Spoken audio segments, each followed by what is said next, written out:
आज की पत्रकार वार्ता में सभी पत्रकार बंधुओं का हार्दिक स्वागत एवं अभिनंदन। आज की यह प्रेस वार्ता, अगर कोई माहौल बिगाड़ने का इस जिले में काम कर रहा है तो हमारे प्रभारी मंत्री, क्योंकि मैं कई महीनों से देख रहा हूं, जब भी प्रभारी मंत्री दौरे पर आते हैं तो स्थानीय समस्याओं के निराकरण की बजाय ऐसे भड़काऊ बयान देकर जाते हैं जिससे इस जिले में सौहार्द बिगड़ता है। कल उन्होंने नौर की घटना पर कहा, मैं तो कहूँगा नौर हो चाहे करौली हो चाहे जोधपुर हो, सभी जगह इन दंगों की साजिश और इस पर किस तरह कार्रवाई करनी है, एक को प्रोत्साहित करना और दूसरे को किस तरह प्रताड़ित करना, ये सारी स्क्रिप्ट मुख्यमंत्री कार्यालय में लिखी जाती है। स्थानीय स्तर पर प्रशासन और पुलिस के पास कुछ नहीं, सारा मुख्यमंत्री कार्यालय से तय होता है। और यही नौर की घटना में हुआ। जब नौर की घटना में हमने सब लोगों ने ये प्रयास किया कि किसी प्रकार वातावरण दूषित नहीं हो, सब लोग मिलकर अंति का हम प्रयास करें, और प्रशासन और पुलिस भी चाहती थी, लेकिन मुख्यमंत्री कार्यालय के दबाव के आगे पुलिस और प्रशासन क्या संभागीय आयुक्त और आईजी भी झुक गए। जो वार्ता हो चुकी है, पत्रकार साथियों से मेरा आग्रह है कि उसको दोहराने का और समय जाया करने का हमारी मंशा नहीं है। मैं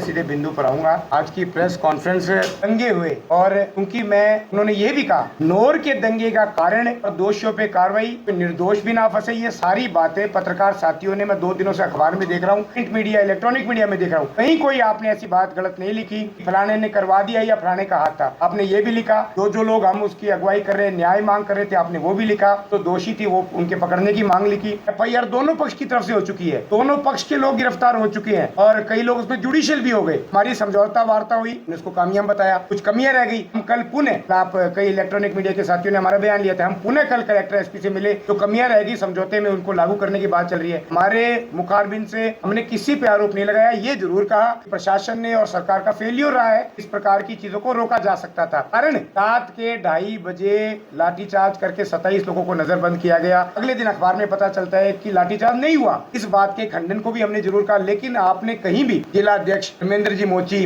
आदरणीय कैलाश जी, आदरणीय सांसद महोदय या किसी के भी मुंह से, मेरे मुंह से ये सुना कि राजनीतिक साजिश थी, कांग्रेस ने भड़का दिया, हमारे विरोधियों ने करा दिया, कहीं कोई ऐसी बात नहीं थी। शांति सौहार्द बनाए रखना चाहिए, जो दोषी है वो उन पे कार्रवाई होनी चाहिए। इन्होंने ये दंगा करवाई, जो व्यक्ति दोषी है उनको निश्चित रूप से कड़ी सजा मिलनी चाहिए। और जो लोग इस समाज में, चाहे वह कम पढ़े लिखे हो, चाहे पढ़े लिखे हो, चाहे अनपढ़ हो, जो ये समझ रखते हैं कि अपने को शांति व्यवस्था कायम रखनी है, बीजेपी के 250-300 लोग नहीं थे। ये बात सही है कि अलग अलग संगठनों से जुड़े हुए कुछ व्यक्ति वहां गए और कुछ की गाड़ियों में लाठियां बरामद हुई, परंतु उसका मतलब ये नहीं था कि भारतीय जनता पार्टी ने वो लाठियां भेजी थी। एक सिंगल तलवार, कोई बड़ा हथियार नहीं बरामद हुआ। लाठियों की जो बात थी तो लेकर गए, उनके ऊपर पुलिस ने कार्रवाई करी, गाड़ी भी जब्त हो गई, वो पकड़ में है। आदमी 300 आदमी थे, 300 आदमी भारतीय जनता पार्टी के बूथ अध्यक्ष, कार्यकर्ता या मंडल अध्यक्ष नहीं थे, सामान्य व्यक्ति भी थे। धार्मिक भावना का मामला था, तो लोगों को पता चला, चले गए। और उनके ऊपर 27 लोगों को 107 नहीं 108-51 में पाबंद किया। हैसियत प्रमाण पत्र में 1 लाख रुपए के मुचलके के ऊपर उनको पूरे दिन की मशक्कत के बाद नहीं छोड़ा गया, अगले दिन सुबह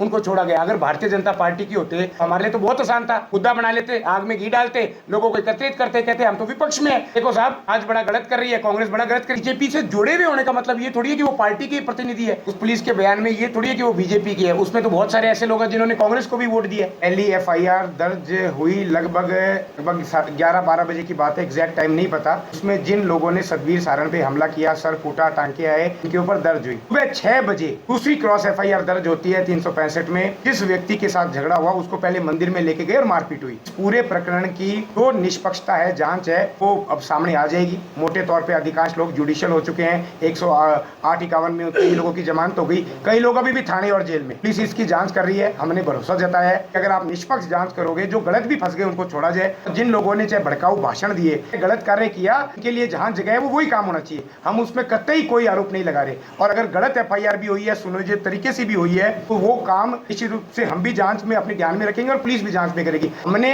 उनको भादरा से हनुमानगढ़ जेल ले जाया गया। क्या भादरा में जगह नहीं थी, नौर में जगह नहीं थी? कोई बात नहीं। 1-1 लाख के निजी मुचलके पे पूरी रात नहीं छोड़ा गया, कोई बात नहीं। एक FIR के बारे में नहीं बताया गया, फिर भी हमने इतना धैर्य और संयम रखा कि हमें किसी प्रकार से, हमारी शब्दों से, हमारे हरकतों से शांति व्यवस्था नहीं बिगड़े, लोगों को ये कहने का ना ही मौका मिले कि ये जो चुने हुए प्रतिनिधि है ये आग लगा रहे। हमने बहुत धैर्य रखा भाई साहब, हमने एक एक चीज को बहुत ध्यान से रखा, लोगों पे हमारी नजर थी। अगर दबाव नहीं होता तो FIR सुबह 6 बजे क्यों उसी समय रात में हो जाती? बराबर में FIR होती तो समझ में आता, घंटे 2 घंटे का गैप भी होता है, 4 का भी होता है। हाँ 11 बजे, कहाँ सुबह 6 बजे, निश्चित रूप से दाल में कुछ काढ़ा है। ये स्पष्ट कहा भाई, हमें 2 FIR पर 3 FIR बताई गई। एक सतवीर सारण के साथ मारपीट की, कमिश्नर साहब ने बताई, दूसरी उन्होंने जो क्रॉस केस कराया वो हुई, और तीसरी जो 108-51 में पाबंद किए। और उसके बाद जो FIR हुई है उसकी मैं पहले ही आपको स्पष्ट कर चुका हूँ कि यहाँ कुछ नहीं है, न कोई कमिश्नर साहब के पास है, न आईजी साहब के पास है। उसकी सारी स्क्रिप्ट मुख्यमंत्री कार्यालय से लिखी जाती है और उसी के तहत आज निर्दोष लोग जेल में। एक दो टेम्पो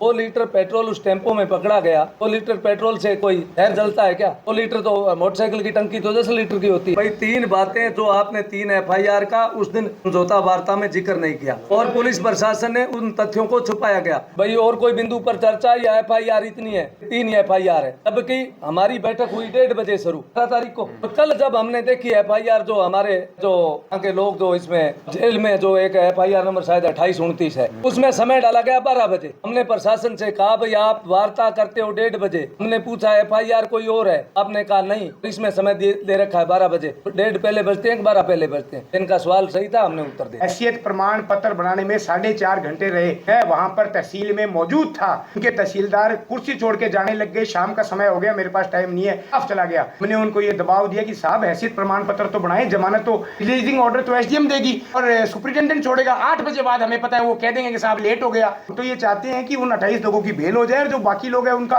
भी हो जाए। पूरी रात लगने के बावजूद भी हमने पेशेंस रखा और सुबह जाके उनकी जमानत हुई।